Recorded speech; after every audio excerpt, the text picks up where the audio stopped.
Hello dear students, कैसे हैं आप सभी। आशा करती हूँ आप सब ठीक होंगे, स्वस्थ होंगे, अच्छे होंगे। आईसीटी वर्चुअल क्लासरूम देहरादून में आप सभी का स्वागत करती हूँ। मेरा नाम समता है और बच्चों, आज क्लास 12th में हम लोगों का जो चैप्टर चल रहा है मॉलिक्यूलर बेसिस ऑफ इनहेरिटेंस, उसमें आपको डीएनए पैकेजिंग जो है वो आपको कंप्लीट ये कॉन्सेप्ट क्लियर करना है।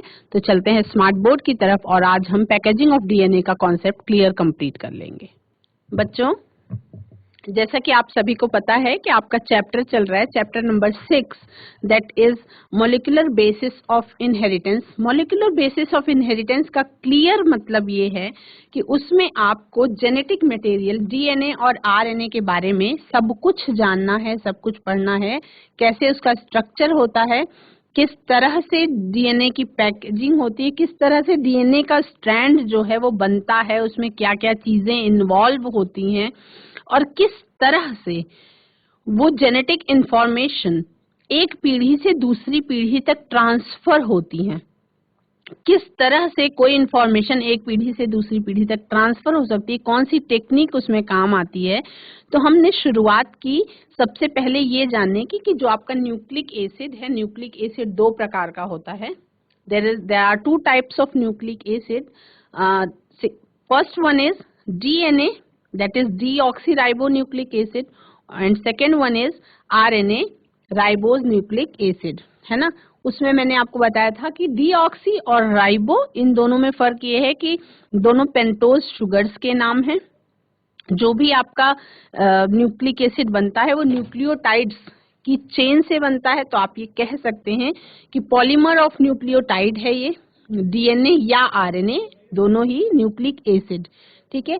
फिर मैंने आपको बताया था कि जो न्यूक्लियोटाइड होता है वो फॉस्फेट, शुगर और नाइट्रोजनस बेस, तीनों चीजें अटैच होती हैं तो जाके एक न्यूक्लियोटाइड बनता है। बहुत सारे न्यूक्लियोटाइड्स जब इकट्ठे हो जाते हैं तो आपका स्ट्रैंड बना देते हैं जेनेटिक मटेरियल का, जिसको डीएनए या आरएनए कहते हैं। डीएनए और आरएनए में बहुत सारे अलग अलग अंतर हैं, लेकिन कुछ चीजें सेम है। वो चीजें सेम ये हैं कि डीएनए भी न्यूक्लियोटाइड की चेन से बना है और आरएनए भी न्यूक्लियोटाइड की ही चेन से बना हुआ है, ठीक है।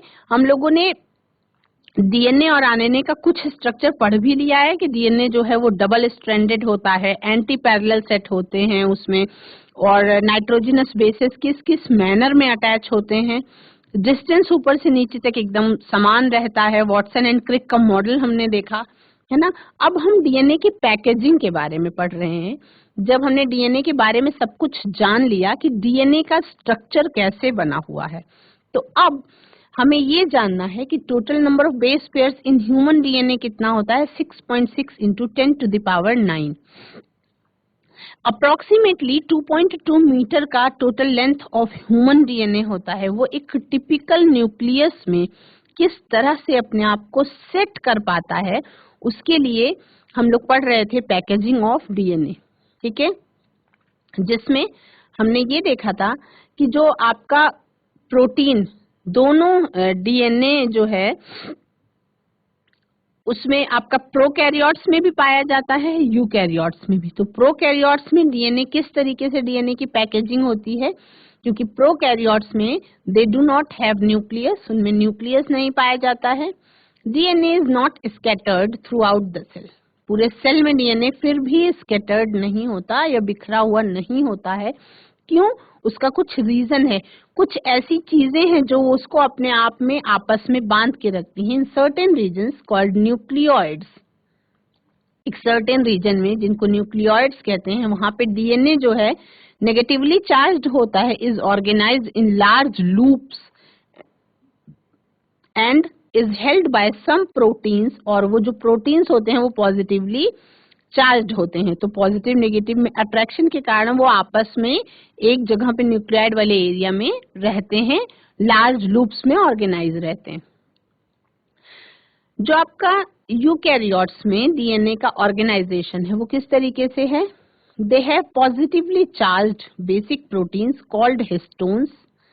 हिस्टोन्स जो हैं वो पॉजिटिव होते हैं and basic due to presence of positive and basic amino acids residues lysine and arginine. Lysine और आर्जिनिन ये दोनों बहुत ज्यादा मात्रा में हिस्टोन्स में पाया जाता है। अब हिस्टोन ऑक्टामर, ऑक्टामर का मतलब है कि 8 मॉलिक्यूल्स, हिस्टोन प्रोटीन के 8 मॉलिक्यूल्स मिल करके आपका हिस्टोन ऑक्टामर का निर्माण करते हैं। Unit of 8 molecules of histone. मैंने आपको कल थोड़ा सा ब्रीफ में बता दिया था कि हिस्टोन प्रोटीन्स भी 5 types of histone proteins present होते हैं आपका हिस्टोन ऑक्टामर में। ऐसा नहीं है कि सारे मॉलिक्यूल एक जैसे होते हैं, जो मॉलिक्यूल्स हैं हिस्टोन के वो डिफरेंट डिफरेंट तरीके के होते हैं। 5 types of histone molecules are present in histone octamer या न्यूक्लियोसोम कहते हैं। हिस्टोन जैसे H1 type of histone, H2A type of histone, H2B type of histone, H3 type of histone and H4 type of histone. और histone क्या है? Histone जो है वो एक टाइप का प्रोटीन है जिसमें प्रोटीन और बेसिक एमिनो एसिड्स के रेसिड्यूज रहते हैं। लाइसिन और आर्जिनिन सबसे ज्यादा मात्रा में उसमें पाए जाते हैं। डीएनए क्या है? डीएनए कैसा होता है? DNA is negatively charged. DNA is negatively charged winds around histone octamer, यानी कि हिस्टोन ऑक्टामर के चारों ओर इस तरह से लपेटे हुए रहता है। And histone is positively charged to form nucleosome, यानी कि डीएनए हिस्टोन ऑक्टामर के चारों ओर अपने आप को लपेटता है एक न्यूक्लियोसोम के निर्माण के लिए, और दोनों स्ट्रैंड्स को बांधने का काम करता है H1 हिस्टोन। तो H1 के अलावा दो और चारों हिस्टोन जो हैं H2A, H2B, H3 और H4, ये चारों के चारों हिस्टोन ऑक्टामर बनाने में हेल्पफुल होते हैं। H1 हिस्टोन जो है वो पूरे न्यूक्लियोसोम को बांध के रखने का काम करता है या उसको अपनी जगह पे एकदम रोक के रखने का काम करता है। ठीक है। One nucleosome has approx 200 base pairs of DNA. Nucleosome in achromatin resemble beads present on string. आपका स्ट्रिंग पे जैसे बीड्स होती हैं उसी तरीके से ये न्यूक्लियोसोम्स जो हैं वो दिखाई पड़ते हैं। Beads on string structure in chromatin are further packaged to form chromatin fibers which further coil and condense to form chromosomes during metaphase। यानी कि जो आपकी एक स्ट्रिंग है, स्ट्रिंग पे बीड्स के जैसी संरचना, बिल्कुल एक माले की जैसी संरचना दिखाई पड़ती है, जिसमें क्रोमैटिन जो होता है उसके ऊपर ये बीड्स दिखाई पड़ते हैं आपका माइक्रोस्कोपिक व्यू में, जिसमें क्या होता है कि वो बाद में फर्दर क्या करते हैं, वो कॉइल्ड स्ट्रक्चर बनाते हैं और कंडेंस होते जाते हैं। और जब मैक्सिमम लेवल ऑफ कंडेंस वो हो जाते हैं, यानी बहुत ज्यादा नजदीक हो जाते हैं, तब जा करके सेल डिवीजन के टाइम पे मेटाफेज में ये क्रोमोसोम्स का स्ट्रक्चर बना लेते हैं, है ना। अब इसमें कुछ नॉन हिस्टोन क्रोमोसोमल प्रोटीन्स भी इन्वॉल्व होते हैं, यानी कि केवल हिस्टोन प्रोटीन से मिलकर के इस तरह से क्रोमोसोम्स का या न्यूक्लियोसोम का निर्माण नहीं हो सकता है। इसमें कुछ नॉन हिस्टोन क्रोमोसोमल प्रोटीन्स भी मौजूद होते हैं ना, उनके बारे में हम आज जानेंगे कि कौन कौन से non histone chromosomal proteins present होते हैं। Additional set of proteins required for packaging of chromatin at higher level, यानी कि हायर लेवल पे जब डीएनए की पैकेजिंग करनी होती है तो केवल हिस्टोन प्रोटीन से काम नहीं चलता, तो कुछ एडिशनल सेट ऑफ प्रोटीन्स भी रिक्वायर्ड होते हैं जो नॉन हिस्टोन क्रोमोसोमल प्रोटीन्स कहलाते हैं। ठीक है, ये होते हैं आपके दो प्रकार के, ये दो प्रकार के होते हैं क्रोमैटिन। आपका यू क्रोमैटिन होता है और हेट्रोक्रोमैटिन होता है। ये आपका कैसा होता है? ये आपका यू क्रोमैटिन होता है और हेट्रोक्रोमैटिन होता है। अब ये कैसे आप पहचानेंगे ये हम देखेंगे। यूक्रोमैटिन जो है वो loosely packed region of chromatin होता है विच स्टेन्स लाइट, और ट्रांसक्रिप्शनली ये एक्टिव क्रोमैटिन होता है। और आपका जो हेट्रोक्रोमैटिन होता है it is densely packed region of chromatin which stains dark. वो कैसा होता है? आपका स्टेनिंग जब करते हैं तो वो डार्क दिखाई पड़ता है। ट्रांसक्रिप्शनली ये कैसा होता है, इनएक्टिव होता है। और यूक्रोमेटिन जो है वो ट्रांसक्रिप्शनली कैसा होता है, एक्टिव होता है। ठीक है, ये आपका DNA of packaging of DNA का जो कॉन्सेप्ट है, ये क्लियर हो जाने के बाद फिर आपको जेनेटिक मटेरियल की सर्च कैसे हुई थी, जेनेटिक मटेरियल की डिस्कवरी कैसे हुई थी, उसके बारे में आपको ट्रांसफॉर्मिंग प्रिंसिपल्स के बारे में पढ़ना है, जिसमें आपको चूहे का एग्जाम्पल दे करके आपको फिर ये चीज समझाई जाएगी। लेकिन पैकेजिंग ऑफ डीएनए को हम कंप्लीट करेंगे, उसके बाद ये कॉन्सेप्ट हम पढ़ेंगे।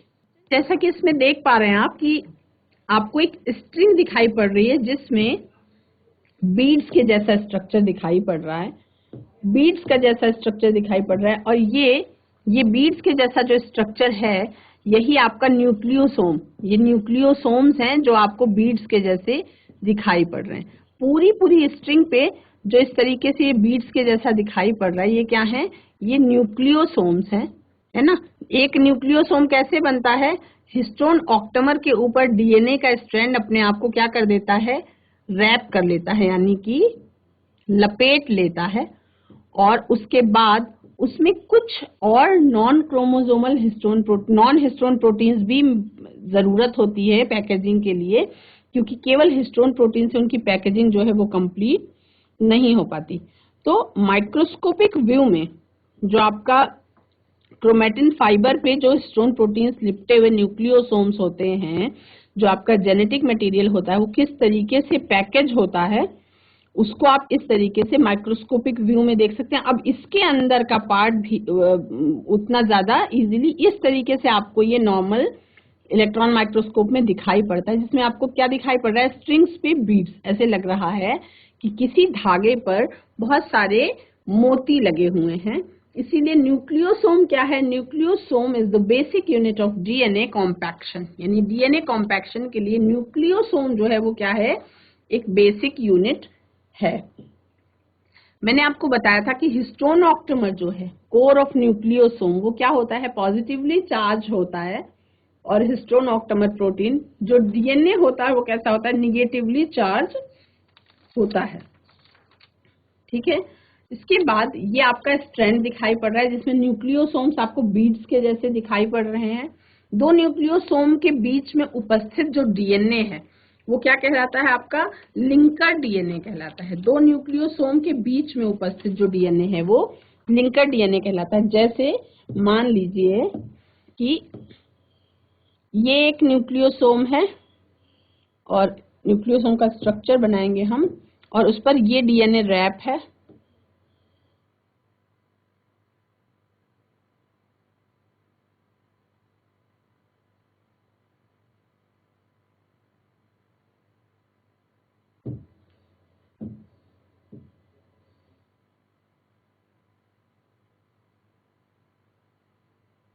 ये हिस्टोन प्रोटीन लगे हुए हैं, है ना। ये H1 हिस्टोन प्रोटीन है, ये वाला H1 है ना, ये वाला भी H1 है। ये हिस्टोन ऑक्टोमर है, हिस्टोन ऑक्टोमर है। तो और ये क्या है, ये डीएनए का स्ट्रैंड है, डीएनए स्ट्रैंड है। तो ये डीएनए स्ट्रैंड दो न्यूक्लियोसोम्स के बीच में आपस में भी कनेक्टेड है ना, ये आपस में भी कनेक्टेड है।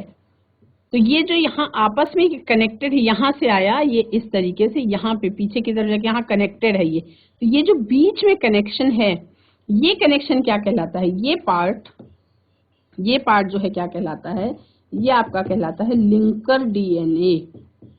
यानी एक न्यूक्लियोसोम से दूसरे न्यूक्लियोसोम को जोड़ने वाला डीएनए का पार्ट क्या कहलाता है, लिंकर डीएनए कहलाता है। एक न्यूक्लियोसोम से क्या कहलाता है, एक न्यूक्लियोसोम से दूसरे न्यूक्लियोसोम को जोड़ने वाला डीएनए का पार्ट एक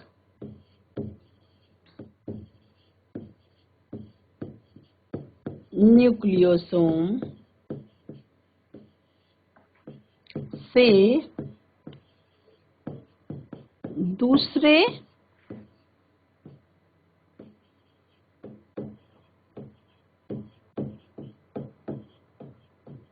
न्यूक्लियोसोम को जोड़ने या लिंक करने वाला हिस्सा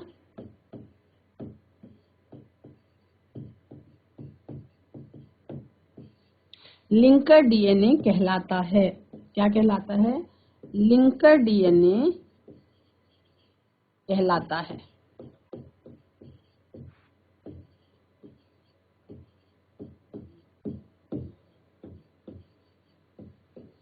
ठीक है। अब किस तरीके से डीएनए अपने आप को कंप्रेस करता है, कॉम्पैक्ट करता है, ये कल मैंने आपको पूरा बताया था कि मान लीजिए ये डीएनए का स्ट्रैंड है और उसके बाद धीरे धीरे यहाँ पे ये हिस्टोन ऑक्टोमर पे इस तरीके से ये रैप कर रहा है, अपने आप को स्ट्रैंड को रैप कर रहा है। तो ये न्यूक्लियोसोम्स आपको थोड़ा दूर दूर दिखाई पड़ रहे हैं।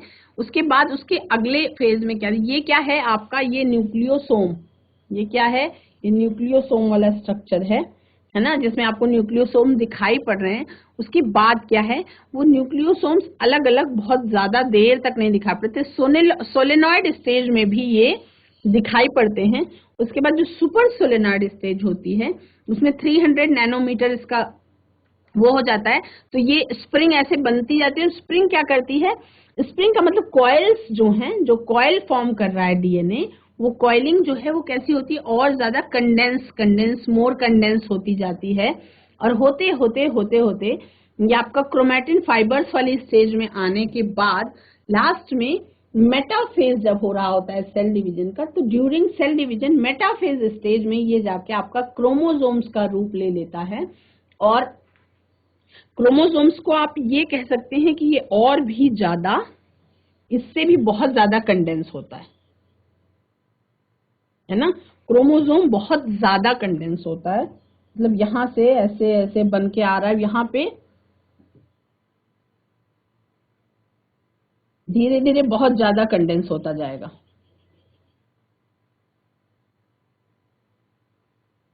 बिल्कुल ऐसे जहां पे कॉइल्स भी दिखाई नहीं पड़ेंगे, मुश्किल हो जाएगा कॉइल्स का भी दिखना। इतना ज्यादा जैसे स्प्रिंग्स के बीच में बच्चों बिल्कुल भी कोई स्पेस आपको दिखाई नहीं पड़ता है, केवल निशान ऐसे दिखाई पड़ते हैं कि यहाँ पे ऐसे ऐसे निशान बने हुए हैं, स्प्रिंग आपको दिखाई नहीं पड़ती। तो ये किस तरीके की संरचना बनाता है? इसी को क्रोमोसोम कहते हैं। और ये क्रोमोसोम आप सबको पता है कि स्ट्रक्चर इसी तरीके का होता है। ये आपका मेटाफेज, जब सेल डिवीजन का मेटाफेज स्टेज होता है तो उस टाइम पे ये आपको विजिबल होता है। या आप ये कह सकते हैं कि क्रोमोसोम्स जो हैं वो केवल सेल डिवीजन के मेटाफेज स्टेज के टाइम पर ही आपको दिखाई पड़ सकते हैं, है ना। अब हिस्टोन प्रोटीन के ऊपर होती है कॉइलिंग। ये आपने देखा कि हिस्टोन प्रोटीन के ऊपर क्या होती है? कॉइलिंग होती है। हिस्टोन प्रोटीन के ऊपर क्या होती है? कॉइलिंग होती है। हिस्टोन प्रोटीन के ऊपर कॉइलिंग होती है, किसकी?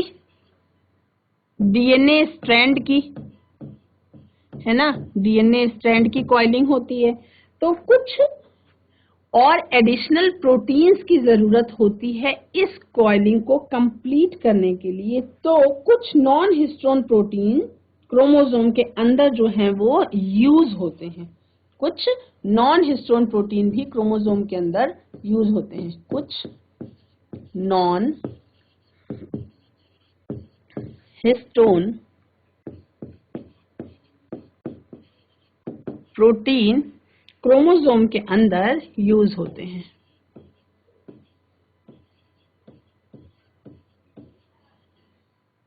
क्रोमोसोम के अंदर यूज होते हैं। वो कौन कौन से होते हैं? You have to learn only names. केवल उनके आपको नाम जान लेने हैं बस, उसके अलावा और उसके अंदर का स्ट्रक्चर आपको जानने की जरूरत नहीं है। कुछ 3-4 प्रकार के होते हैं। पहला होता है आपका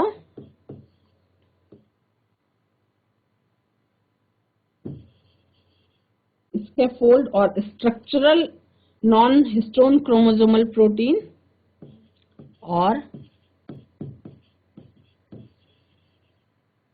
structural non histone chromosomal protein. और दूसरे टाइप का पाया जाता है आपका functional NHC protein, functional non histone chromosomal protein. और क्या पाया जाता है आपका regulatory non histone chromosomal protein. ये क्या है, उन्हीं के अलग अलग नाम हैं, अलग अलग फंक्शंस पे जो नाम जो है वो रख दिए गए हैं। Regulatory non histone chromosomal protein, है ना। तो ये जो डीएनए पॉलीमरेज है और आरएनए पॉलीमरेज है, इसमें जो न्यूक्लियस होता है, न्यूक्लियस में कैसे समझेंगे कि ये क्या चीज है, तो उसको देखने के लिए न्यूक्लियस के अंदर जो आपका क्रोमैटिन फाइबर्स होते हैं वो किस तरीके से होते हैं, कितने प्रकार के होते हैं। न्यूक्लियस में 2 प्रकार के क्रोमैटिन फाइबर्स पाए जाते हैं। 2 प्रकार के क्रोमैटिन फाइबर्स न्यूक्लियस में पाए जाते हैं। एक तो होते हैं बच्चों जो कुछ लूजली पैक्ड होते हैं, या मतलब पैकिंग जो है उनकी लूज होती है। तो loosely packed region of chromatin, loosely packed region of chromatin after staining. देखो कैसे ये जो क्रोमैटिन का रीजन है ये हमें दिखाई कैसे पड़ेगा। मान लीजिए हम देखना चाहते हैं तो न्यूक्लियस के अंदर जो क्रोमोसोम्स होते हैं उनके अंदर ऐसी क्षमता होती है कि आप उनको रंगीन बना सकते हैं। स्टेनिंग का मतलब क्या है, आप उनको कलरफुल बना सकते हैं और स्टेनिंग करने के बाद वो आपको माइक्रोस्कोप में चमकदार तरीके से दिखाई पड़ते हैं। तो न्यूक्लियस में 2 तरीके का रीजन आपको दिखाई पड़ेगा, loosely packed region of chromatin after staining,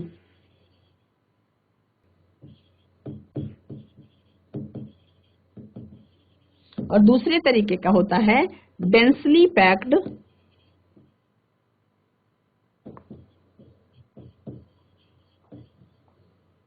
reason of chromatin.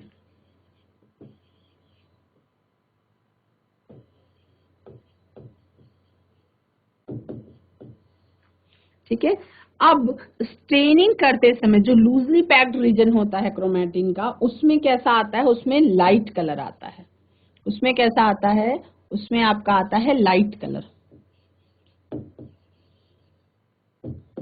Light colour मिलता है स्टेनिंग के बाद, है ना।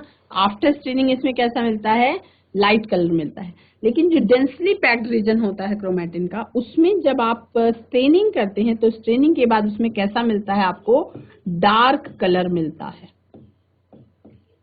यानी हल्का लाल और गाढ़ा लाल, हल्का पीला और गाढ़ा पीला, हल्का नीला गाढ़ा नीला, है ना। तो ये क्या है, लाइट कलर और डार्क कलर। एक में लाइट कलर होता है, लूजली पैक्ड रीजन जो होता है उसमें लाइट कलर आता है स्टेनिंग के बाद, और डेंसली पैक्ड जो रीजन होता है क्रोमैटिन वाला उसमें डार्क कलर आता है इसको स्टेन करने के बाद। तो जो लाइट कलर वाला पार्ट होता है ये क्या कहलाता है, लाइट कलर वाला पार्ट ही बच्चों आपका कहलाता है यूक्रोमैटिन। लाइट कलर वाला पार्ट जो है वो कहलाता है यूक्रोमैटिन। क्या कहलाता है, यूक्रोमैटिन कहलाता है।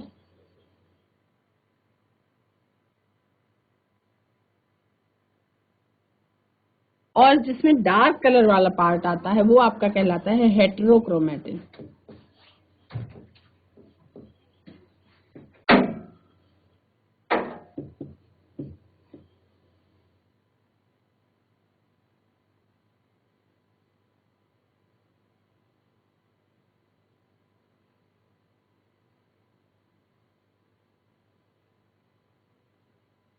ठीक है।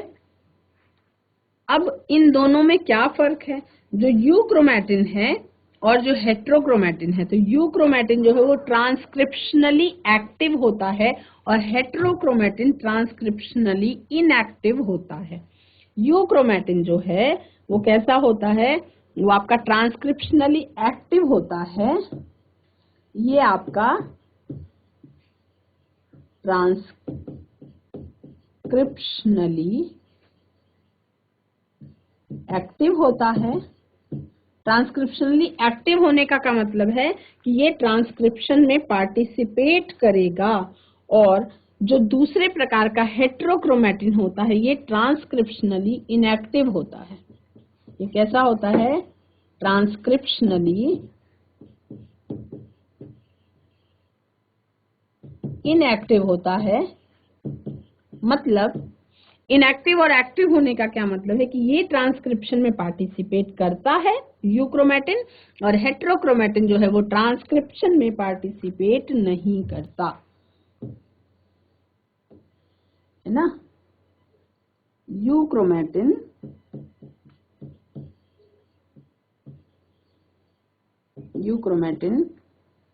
जो है वो ट्रांसक्रिप्शन में पार्टिसिपेट करता है।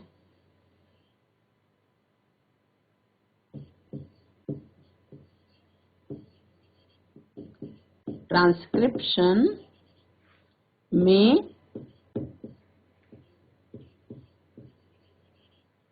पार्टिसिपेट करता है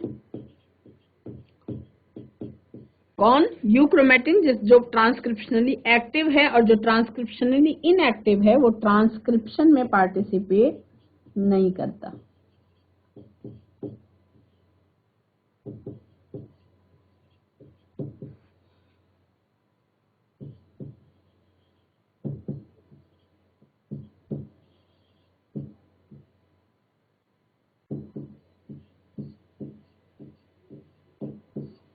ठीक है, तो अब ये इंफॉर्मेशन थी all about DNA, all about DNA की पैकेजिंग और किस तरीके के उसमें न्यूक्लियस में यूक्रोमैटिन और हेट्रोक्रोमैटिन पाए जाते हैं। अब केवल आपको डीएनए से रिलेटेड एक चीज जाननी है, और वो ये है कि कितने बच्चे ये बता सकते हैं कि क्रोमोसोम का केमिकल कंपोजिशन क्या होता है, कितने कितने परसेंट में इसमें क्या क्या चीज पाई जाती है। तो आप जानेंगे केमिकल कंपोजिशन ऑफ डीएनए, या डीएनए नहीं, chemical composition of chromosome.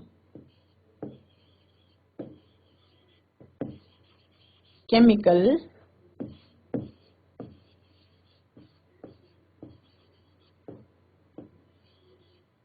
Composition of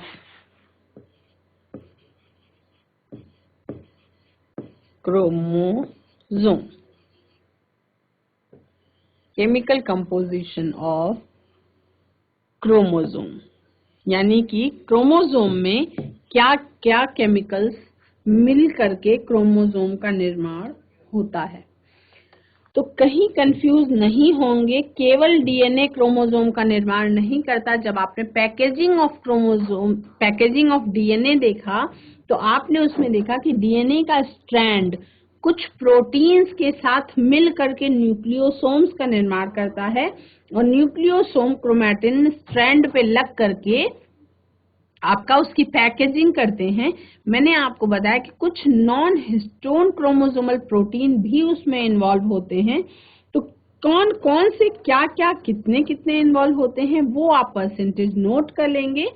आपका पाया जाता है किसी भी क्रोमोसोम में आपका डीएनए प्रेजेंट होता है। सबसे पहली चीज क्या होती है, क्रोमोसोम में पाई जाती है जेनेटिक मटेरियल डीएनए।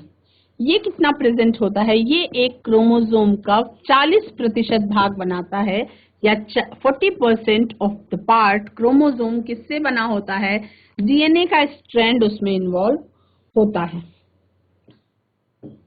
दूसरा, उसमें आरएनए भी प्रेजेंट होता है, आरएनए भी प्रेजेंट होता है, और ये होता है बहुत कम मात्रा में, यानी कि 1.2%। आपका उसमें हिस्टोन प्रोटीन्स प्रेजेंट होते हैं, क्योंकि पैकेजिंग ऑफ डीएनए में आपने देख लिया कि हिस्टोन प्रोटीन भी उसमें इन्वॉल्व होते हैं। तो हिस्टोन प्रोटीन जो है वो कितनी मात्रा में होता है, वो होता है आपका 50%। यानी कि आपको पता है जो भी कैरेक्टर्स हैं एक पीढ़ी से दूसरी पीढ़ी तक ले जाने में कौन हेल्प करता है, प्रोटीन्स ही हेल्प करते हैं। ठीक है, चौथे नंबर पे क्या पाया जाता है, एसिडिक प्रोटीन्स पाए जाते हैं। एसिडिक प्रोटीन्स पाए जाते हैं, ये कितने होते हैं आपका 8.5%। उसके बाद आपका इसमें लिपिड पाया जाता है, लिपिड की भी कुछ मात्रा पाई जाती है। तो क्या लिखेंगे, लिपिड के ट्रेसेस पाए जाते हैं, मात्रा अभी जानकारी नहीं है। इसमें कुछ मिनरल्स भी प्रेजेंट होते हैं, इसमें कुछ मिनरल्स भी प्रेजेंट होते हैं। वो क्या क्या है, आपका कैल्शियम का आयन प्रेजेंट होता है, उसमें आपका मैग्नीशियम का भी आयन प्रेजेंट होता है और आपका आयरन भी प्रेजेंट होता है। लेकिन ये भी कैसे होते हैं, ये भी आपके ट्रेसेस में प्रेजेंट होते हैं। बच्चों, आज की क्लास में आपका पैकेजिंग ऑफ डीएनए कंप्लीट हो गया है 100%। और पैकेजिंग ऑफ डीएनए में आपने देखा कि किस तरह से डीएनए का स्ट्रैंड अपने आप को हिस्टोन ऑक्टोमर पे रैप करके आपका न्यूक्लियोसोम का निर्माण करता है और दो न्यूक्लियोसोम्स के बीच में जो डीएनए लिंक करता है वो आपका लिंकर डीएनए कहलाता है।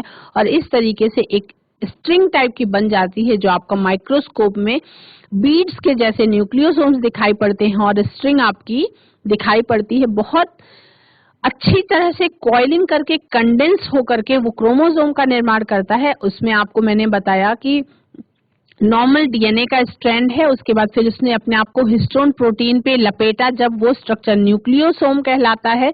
उसके बाद फिर ये कॉइलिंग थोड़ा और बढ़ती है, सोलेनॉइड स्टेज आती है, फिर सुपर सोलेनॉइड स्टेज आती है, उसके बाद क्रोमैटिन स्टेज आती है और लास्ट में आपका सेल डिवीजन के मेटाफेज स्टेज में आपका क्रोमोसोम्स का स्ट्रक्चर जो है वो दिखाई पड़ता है। आज की क्लास में इतना ही। आज की क्लास से जुड़ने के लिए आप सभी का धन्यवाद। That's all for today. Have a nice day. Take care.